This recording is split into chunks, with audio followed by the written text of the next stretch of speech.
today on the Scottish Adoption and Fostering podcast. I'm really delighted to have Louisa, one of our families, who's happy to talk to us today. In the run up to Fostering Fortnight, one of the things we really wanted to have a think about was the importance of foster carers, their connections, and the positive impact and relationship they will have with children. And Louisa's really kindly agreed to come and talk about her experience in relation to this. So, good morning, Louisa. Good morning, Polly. I just wondered if you could tell us a little bit about yourself and why you thought you wanted to talk about this today. So myself and my husband, we adopted our daughter 2 years ago today when she just turned 3. She'd been with her foster carers for almost 2 years because it was during lockdown, and so everything was delayed. What was meant to be a 6-week placement turned into almost 2 years. So she had a really, really strong bond with them. She was very connected to them. It was also their first foster placement that they'd had, so they were really attached to her as well. I think from the very beginning, we wanted to maintain that relationship with the foster carers, let them continue to be part of her family and our family. And was that something you'd thought much about before you came into the adoption process? Had you thought much about the importance of the foster carer? Yeah, we'd done some work on it in our training with Scottish Yeah. Adoption. So we always kind of really hoped that they were going to be people we could really get along with, so that we Yeah. could keep that relationship going. Unfortunately, they were really nice people, and we're really close friends now. That's lovely. So how's that relationship developed to the point of kind of meeting each other under what I'm guessing are probably quite intense circumstances to becoming friends? I think at the beginning, because we were so focused on kind of our side of the journey, I hadn't appreciated how difficult it was going to be for the foster carers to Yeah. cope with the introductions and the transition for them, because although they knew it was the right move for our daughter, they were really attached to her, and they found the first few meetings really difficult. And they presumably looked after her since she was quite young and then the majority of her life until that point. Yeah, since she was 15 months old to 3 years. So yeah, quite a big portion of her life. So I suppose was that the point when you suddenly thought, oh wow, this is quite a loss for them as well Yeah, as for her? a Yeah. huge loss for them. And I guess we also kind of thought that if her foster carers suddenly disappeared from her life, how was she ever going to trust that her new mummy and daddy weren't going to do the same thing after a couple of years? Absolutely. When she first moved in, there was a lot of questions about when was she going to move again from our Yeah. daughter. She's much more settled now, and she knows that this is her forever family, and she's never going to move again. But initially, there was a lot of questions about that. And if they'd have completely disappeared, I suppose it would have been really difficult for her to make sense of where adults go, what happens to people who matter to you, those kind of things. Yes. And then we obviously talked to her about her birth mother as well. But most of the time, if she does something like an achievement, like learns to ride a bike, it's the foster carer she wants me to send a film to, Oh, so that's lovely. that they can see it. She's always like, take a film and send it to them because I want them to see it. So yeah, they're really, really important people to her. And you were saying earlier, so over time you kind of have developed this friendship, and you spent some time together, and then you've got to this point, and I don't want to have a spoiler here, but you got to this point where actually you've kind of solidified their formality in your daughter's life. And I wonder if you could just tell us a little bit about that journey to how you got there. Yeah, I mean, we had regular meetups when she was placed with us. The first few were a little bit tricky, but we still knew that it was the best thing for her to keep them in her life. I think some adopters can almost feel a bit threatened by the foster carers still being Yeah. present, but you kind of have to override that and think, we're mummy and daddy. We know that we're mummy and daddy, but the foster carers are still really important to her, and them being part of her life isn't threatening our relationship. If anything, it's enhancing our relationship with her. So we just meet up regularly. We've probably every 6 to 8 weeks, and she's been much more able to cope with our meetups as time has gone on. Yeah. I think our attachments become more secure with her. Yeah. So she knows who our caregivers are. And we've just developed a really nice friendship with them. So after a year of her being placed with us, we decided to get a humanist celebrant, and we had a naming ceremony, and we made her foster carers her guide parents. So she calls them auntie and uncle, and they had to sign a bit on a certificate at her naming ceremony. And it's just really so that she knows they're still part of her life and part of Yeah. extended family, like they're a family. It must have felt like a really special moment. I find it really moving just kind of hearing about it, how you've managed to kind of keep that connection Mm-hmm. for her in a way that isn't easy. It's not always a practical and an easy thing to do. And what was their reaction like when you asked them? Well, they both burst into tears. Yeah, they were really emotional, and they love her so much. We couldn't have asked for a better start in life from them. You know, they've given her so much, and the last thing we would do is take that away from her. Yeah. You know, it's because of the attachment she has to them that she's been able to transfer that over to us. So we're really appreciative of everything they've done for her. And to stop that, I think, would be so detrimental to her development.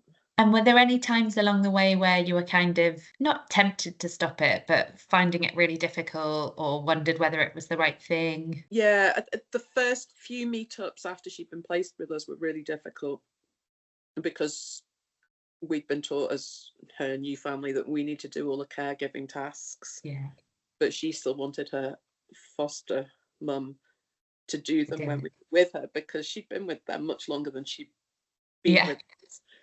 And so she was upset when we insisted that it was us that did those caregiving tasks. And that was really difficult because you do feel a bit rejected. And yeah. but it's just kind of rising above it. It's thinking what's best for her. You say that as if it's a simple thing.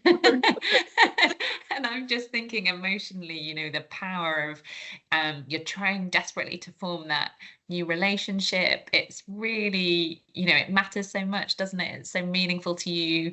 The bonding process at the beginning can be really tricky. And so if you were giving anyone a tip, like how do you rise above that? Like what helped you do it? Because I think that is so hard.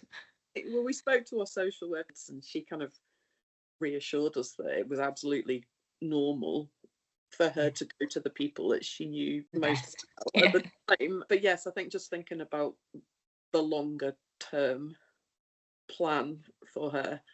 And at the time, we just started to space out the meetups a little bit more. So there was a bigger gap in the hope that by the time we met up for a second and third time, she'd feel more secure in her attachment to us. And that has happened now. I would say it probably took about 6 months really for her to recognize that we were the main caregivers and that she wasn't going back to them. And how would she describe you all now, do you think? If she was here, what would she be saying? She knows we're mummy and daddy and we'll always be mummy and daddy and we're her forever family. But she just loves to tell her foster carers everything that she's been doing. When she's Yeah. proud of herself, she wants to phone them and tell them what she's been doing. We pictures all the time. They've got a birth son as well who she calls her cousin. So yeah, I mean, they're part of our family. Yeah. I suppose when you think about foster care and the importance of it, and I'm not asking about her particular story, but often for a lot of children, they can come in quite a vulnerable situation. They're moving in. It can sometimes be a bit less planned than it might be when we're thinking about kind of permanent foster care or when we're thinking about adoption. And so they get to know a child at quite a vulnerable time in their life, but they also have all these other connections, don't they? So it's not, you talk about the foster carers, but you mentioning the birth son, and I'm just thinking about those connections around other children. They've probably got other friends who ask about them. And when you stop and think about the kind of multiple losses that can come, it's quite overwhelming. And for your little girl, how does she, when she thinks about her cousin, as she calls him, what do you think she makes of that relationship and how important is that to her? She started to make more sense of it recently, but in the past she has said, why was he able to stay there and she wasn't allowed to stay? Yeah. And so we've kind of had to explain that they're his forever mummy and daddy, and so he's not going to move from there, but they've got a job to look after other children until they find them forever mummy and daddy. And they've got a little boy placed with them at the moment. So I kind of explained, she's met him, and I kind of Yeah. explained he's just staying there till he finds a forever mummy and daddy, and that's their job, and that the children will move and find a mummy and daddy who are forever family. And that's quite a lot to take on when you're only 5 years old. So she's gradually understanding it, I think, now. Yeah. And it's funny you mentioning, as foster carers saying that's their job. And one of the things I think we want to celebrate when we're thinking about Fostering Fortnight is what an amazing job it is. And what a powerful thing it is. And yes, it's a job, but it feels so much more. And I just wondered, from your perspective, how would you describe it? I mean, they loved her and they still love her like she's part of their family. Yeah. Um, and it is quite hard describing it as a job to our daughter, but I think it kind of helps her make sense of the fact that she didn't not stay because they didn't want her to stay, Yeah. but it was never the plan that she would stay there, because as Yeah. their job, it's their job to move her to a forever family, and that's part of the bigger picture and part of the job. I think there were a lot of feelings of like, he got to stay, I got sent away somewhere else. Yeah. So almost describing it as a job has been quite helpful to her, because she sees the same thing happening with the other little boy that's now staying with them. She can kind of make more sense of it. It wasn't that they chose her to go away. Yeah. And I suppose there's also this lovely narrative running alongside of it where they had a job, and when they were looking after you, that was kind of their job, but that part of their job was to love you. And look, that hasn't stopped, Yeah, because they're still really involved in your life, and that's not their job anymore. That's because we all want them to be, and we're all part of a wider family. absolutely. Yeah. And then they are part of our family. We're so close to them, and they're the most amazing people. And they've given her such a good start in life. And because of them and their attachment to her, she's been able to transfer that over to us really successfully as well. So it's kind of one part of the piece of her kind of life story and her life journey that's been able to kind of bring that together. I know you mentioned earlier about her birth mum, and I just wondered whether the foster carer had an ongoing link with her birth mum as well at all, and whether that's kind of provided extra information. She did see her at Contact while she was living with the foster carers. So I'm not sure how frequently that was. But yeah, I mean, and there's photographs from her at Contact as well. So that's been quite helpful. Yeah.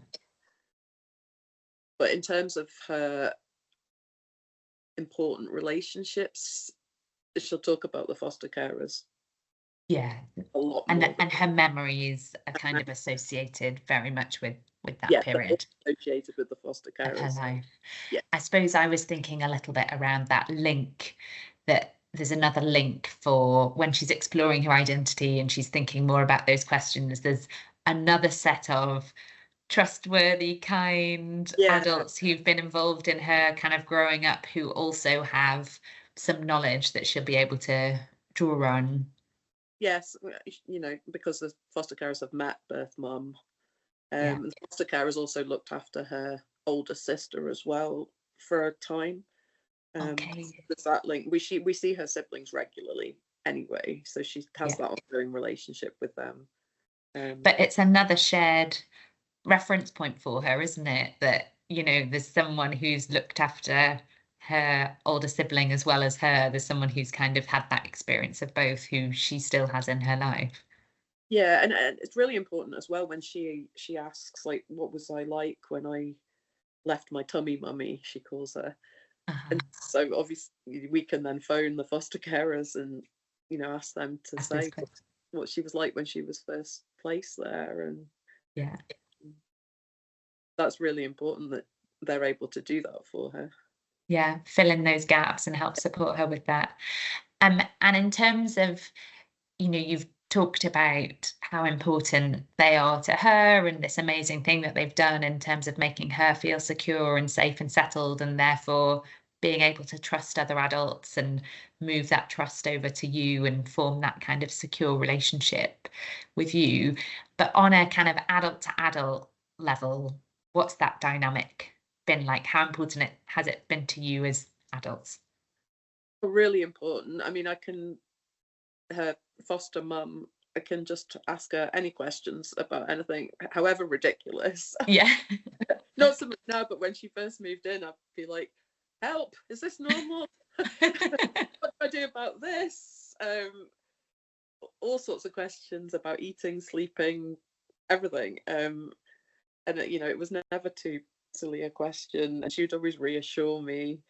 Yeah. Um, so yeah, we are really close and really good friends now. I think we've been so lucky to have them as foster carers. Yeah. That's so nice.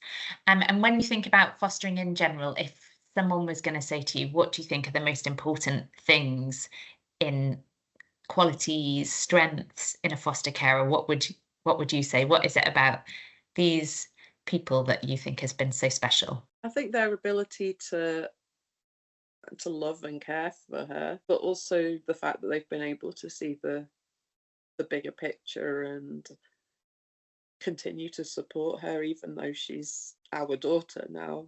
Yeah, They've never left. They're still yeah, here. They're never going to leave. So for us and for her, that feels so reassuring. Yeah, I think just their presence, continued presence and support for our daughter has been the most amazing thing. And for her, it's not another loss because they're still here and she can chat to them whenever she wants and we can visit them whenever she wants as well. So So for anybody who is listening, these are the wonderful things we would love you to think about when you're thinking about foster care and the amazing impact you can have in a child's life, in a child's journey, and that ongoing relationship that you can have for a child. yeah, and when she first moved to them at 15 months, she was delayed in pretty much all areas. Yeah, And while she was with them, she caught up with everything. So they put so much work and energy into stimulating her and giving her the best environment. She's now above average um, mhm, cognitively in all areas. So the fact that she's been able to catch up from where she was at 15 months because she's been placed into that nurturing environment. We're so thankful for them for being able to do that for her. I think it's impossible to underestimate, isn't it, that feeling of safety? Because for a child to thrive, for them to develop, for them to feel confident to go out into the world, to explore the world, they need to feel safe. And being able to provide a child that safety, well, with your daughter, showing that there's like physical, emotional, cognitive progression that just comes from feeling safe and secure. Yeah, when she was first placed, she would just stare off into the distance and not make any facial expressions or any sounds. And she hadn't been stimulated at all Yeah. um, with her birth family. So she was so far behind. And there was even reports that when the birth mum was being quite verbally aggressive and shouty to social workers, our daughter would just continue playing because it was so normal to her. Yeah. In that high stress environment that she didn't even flinch. And the fact that her foster carers have been able to make her feel so safe and stimulate her and nurture her, it's just given her such a good start for coming to us. Yeah. Uh, it's invaluable, it really is, and we can't thank them enough for what they've done for her. Oh, thank you so much, Louisa. It's just been such a joy to hear about the importance of that relationship. And, I said earlier on, but I just think it's so lovely to hear a story where there's been almost this formal commitment made to them as well, that they'll remain in your little girl's life. So I just wanted to say thank you so much for sharing with us. You're very welcome. Thanks, Louisa.